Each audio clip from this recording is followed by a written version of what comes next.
નમસ્કાર ફ્રેન્ડ્સ, આજે આપણે ઉનવાની વાત કરીએ. Urine infection. અત્યારે ગરમીની ઋતુ છે તો આ પ્રોબ્લેમ બહુ જ વધી જાય છે.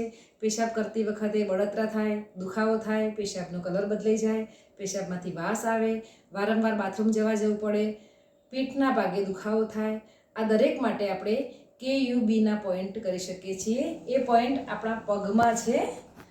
પગમાં સૌથી પહેલાં તો આ જે ઉપસેલો ભાગ છે એના પછી પહેલી આંગળી મૂકીએ એ જઠરનો પોઈન્ટ છે, એના પછી બીજો અંગૂઠો મૂકીએ એ આપણો પેન્ક્રિયાસનો પોઈન્ટ છે, અને ત્રીજો અંગૂઠો મૂકીએ એ આપણો ઉનવા માટેનો પોઈન્ટ છે. તો આ જગ્યાએ આ રીતે તમને તપાસ કરતાં ખબર પડશે કે આ જગ્યાએ જો આ પ્રોબ્લેમ હશે તો દુખાવો થશે.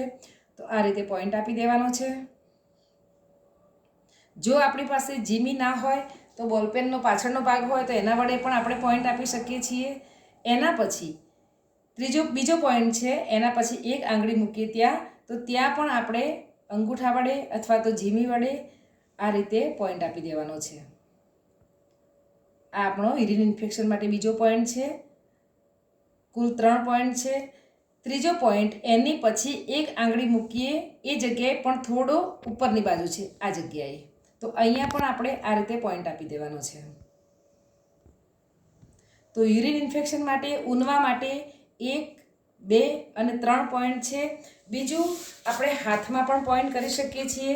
તો હાથમાં 2 આંગળીની વચ્ચે આ જે ભાગ છે અહીં પણ આપણને દર્દનો અનુભવ થશે. તો આ રીતે અહીંયા પોઈન્ટ આપી દેવાનો છે. જો પેશાબના ભાગે બળતરા થતી હોય તો આ જગ્યાએ મસાજ કરીને આપણે ગ્રીન કલર કરી શકીએ છીએ. આ રીતે ગ્રીન કલર કરવાનો છે.